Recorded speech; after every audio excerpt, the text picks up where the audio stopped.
Hello बच्चों, मैं हूँ आपकी हिंदी टीचर किरण। आप सब कैसे हैं? उम्मीद करती हूँ आप सब बहुत अच्छे से होंगे। तो चलिए आज हम करते हैं कक्षा 8 का पाठ 10, जो एक कविता है रब्बा मी दे पानी दे। इसके रचयिता श्री विनोद शर्मा जी हैं। तो चलिए शुरू करते हैं कविता। रब्बा मी दे पानी दे, पानी दे पानी दे, लू से झुलसी धरती को एक नई जिंदगानी दे। तो इसके सबसे पहले हम इसके कठिन अर्थ देख लेते हैं, उसके आसान अर्थ देख लेते हैं। रब्बा प्रभु को कहा गया है, मीह बारिश को कहा गया है, और रब्बा और प्रभु पंजाबी भाषा के शब्द हैं। लू गर्म हवाएं होती हैं, जिंदगानी जीवन। तो इसका प्रसंग क्या होगा? प्रस्तुत पंक्तियां श्री विनोद शर्मा द्वारा रचित कविता रब्बा मी दे पानी दे में से ली गई हैं। इसमें कवि ईश्वर से बारिश करने के लिए प्रार्थना कर रहे हैं। कवि ईश्वर से प्रार्थना करते हुए कहते हैं, व्याख्या इसकी क्या होगी कि रब्बा मी दे पानी दे, लू से झुलसी धरती को एक नई जिंदगानी दे। कवि कहते हैं, ईश्वर से प्रार्थना करते हुए कहते हैं कि हे प्रभु, हे ईश्वर, आप बारिश करो, हमें पानी दो, इतना पानी दो कि जिससे गर्मी से धरती जो झुलस चुकी है, जल चुकी है, वो ठंडी और शीतल हो जाए और लोगों को एक नया जीवन मिल जाए।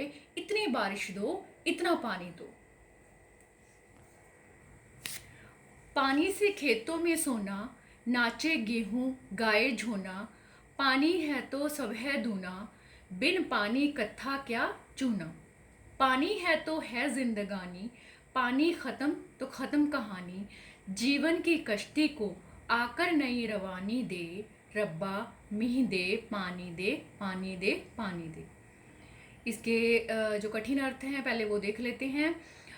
जो पहली पंक्ति है उसमें आया है झोना शब्द। झोना का अर्थ होता है चावल की फसल, और एक सोना शब्द आया है। सोना का अर्थ होता है, सोना इसको कवि ने फसलों को कहा है, क्योंकि जब फसलें पक जाती हैं तो वो सुनहरे रंग की हो जाती हैं, इसलिए फसलों को सोना कहा जाता है। दूसरी पंक्ति में आया है कत्था।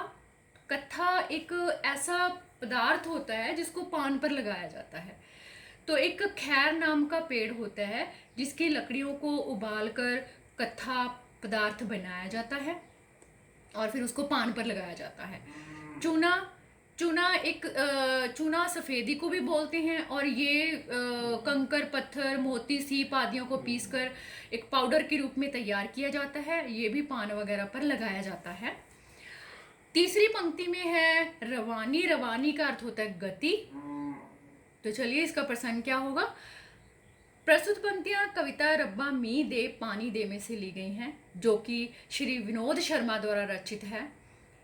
इसमें कवि ने यह बताया है कि जल ही जीवन है, और प्रभु से प्रार्थना की है कि हे प्रभु आप वर्षा करो।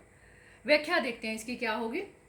पानी से खेतों में सोना, नाचे गेहूं गाए झोना। कवि कहते हैं कि हे प्रभु, पानी से ही खेतों में सोना उगता है, अर्थात फसलें उगती हैं।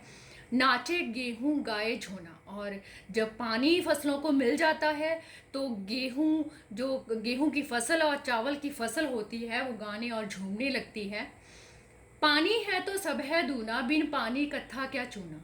कवि कहते हैं कि पानी है तो सब कुछ दुगना दिखाई देता है, पानी के बिना तो कत्था और चूना भी बेकार है। पानी है तो है जिंदगानी, पानी खत्म तो खत्म कहानी। कवि कहता है कि अगर पानी है तभी जीवन है, अगर पानी ही समाप्त हो गया तो हमारे जीवन की कहानी भी समाप्त हो जाएगी। जीवन की कश्ती को आकर एक नई रवानी दे।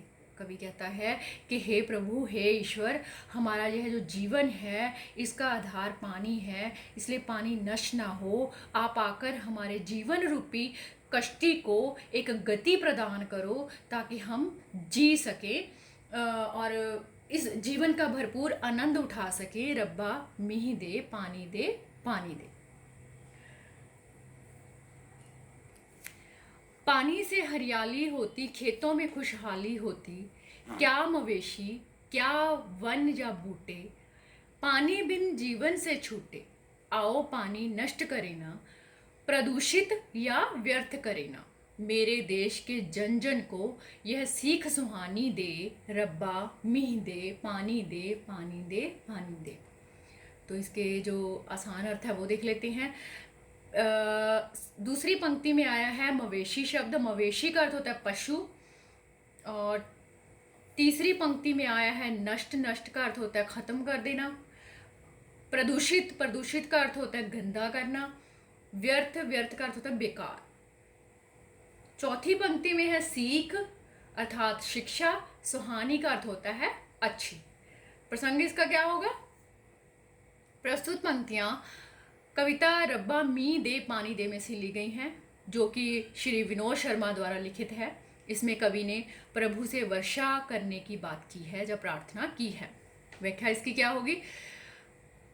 पानी से हरियाली होती, खेतों में खुशहाली होती। कवि कहता है कि पानी से ही खेतों में हरियाली होती है। आपने देखा है कि जब बारिश होके हटती है तो चारों ओर हरियाली हरियाली, हरा भरा दिखाई देता है। सारे पेड़ पौधे कितने सुंदर दिखाई देते हैं कि पानी है तो तभी चारों ओर हरियाली दिखाई देती है, और खेतों में भी बड़ी बड़ी खुशहाली हो जाती है।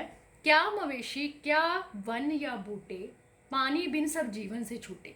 कहते चाहे पशु है, जंगल हैं, पेड़ पौधे हैं, बिना पानी के तो सारे नष्ट हो जाएंगे, सबका जीवन समाप्त हो जाएगा, अर्थात खत्म हो जाएंगे। आओ पानी नष्ट करे ना, प्रदूषित या व्यर्थ करे ना।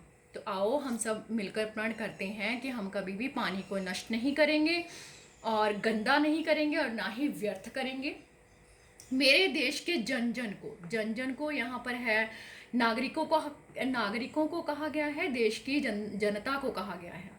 मेरे देश के जन जन को यह सीख सुहानी दे, रब्बा मी दे पानी दे पानी दे। कवि कहता है कि हे ईश्वर, हे प्रभु, मेरे देश के नागरिकों को यह समझ, यह सीख हो कि हमें पानी नष्ट और व्यर्थ नहीं करना चाहिए।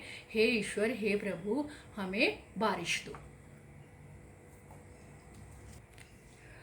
चाहे इसका रंग नहीं है, अपनी कोई उमंग नहीं है, फिर भी यह जिसमें मिल जाता, उसके रंग में ही खिल जाता। गम में आंखों में आ जाता और खुशी में यही रुलाता। पर दुख को अपना समझे, हर आंख को पानी दे, रब्बा मींह दे पानी दे, पानी दे पानी दे।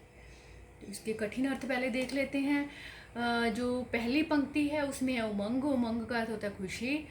और तीसरी पंक्ति में गम, गम का अर्थ होता है दुख। और चौथी पंक्ति में आया है पर दुख का अर्थ होता है दूसरों का दुख।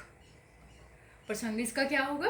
प्रस्तुत पंक्तियां कविता रब्बा मी दे पानी दे में से ली गई हैं। इसके कवि श्री विनोद शर्मा जी हैं, जो कि बारिश करने के लिए प्रभु से प्रार्थना करते हैं और प्रभु से ये भी प्रार्थना करते हैं कि वो हमें इतनी समझ दे कि हम दूसरों के दुखों को समझ सकें। चलिए व्याख्या इसकी करते हैं। व्याख्या क्या होगी? चाहे इसका रंग नहीं है, अपनी कोई उमंग नहीं है। कवि कहते हैं कि चाहे पानी का अपना कोई रंग नहीं है और ना ही इसमें कोई भी उमंग है, फिर भी यह जिसमें मिल जाता उसके रंग में ही खिल जाता। कहते इतना होते हुए भी पानी जिसमें भी मिल जाता है उसी के रंग में रंग जाता है, उसके रंग में खिल जाता है। गम में आंखों में आ जाता और खुशी में यही रुलाता। कहते जब हम दुखी होते हैं, गम में होते हैं, तो ये आंखों में आंसुओं के रूप में निकल आता है, और जब हम बहुत खुश होते हैं तब भी ये खुशी के आंसुओं के रूप में हमारी आंखों से बहता है। पर दुख को अपना समझे, हर आंख को पानी दे। हे ईश्वर, हम दूसरों के दुखों को समझ सकें, दूसरों के दुखों को महसूस कर सकें, उनके दुखों को महसूस करके हमारी आंखों में पानी आ जाए। हमें इतनी समझ, इतनी भावना और इतनी अक्ल दो। हे प्रभु, हे ईश्वर, मींह दो, पानी दो, बारिश दो, हमें पानी दो।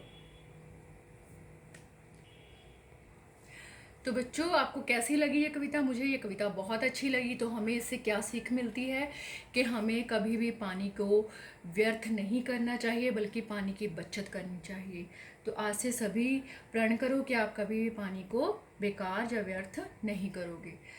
तो आपने इस कविता को कंठ करना है। बहुत ही प्यारी सी कविता है, आप इसको गा भी सकते हो, बहुत आसानी से ये गाई भी जा सकती है। तो आगे मैं नई दूसरी कविता लेके आऊँगी। तो आप मेरे चैनल हिंदी कोश को सब्सक्राइब करें, लाइक करें और कमेंट ज़रूर छोड़ें। आप कमेंट बिल्कुल भी नहीं छोड़ते, कमेंट में ज़रूर बताएं क्या इसमें और क्या कमी है, ताकि मैं उसको इम्प्रूव कर सकूं, उसको दूर कर सकूं। अपना बहुत सारा ध्यान रखिए। बहुत शुक्रिया।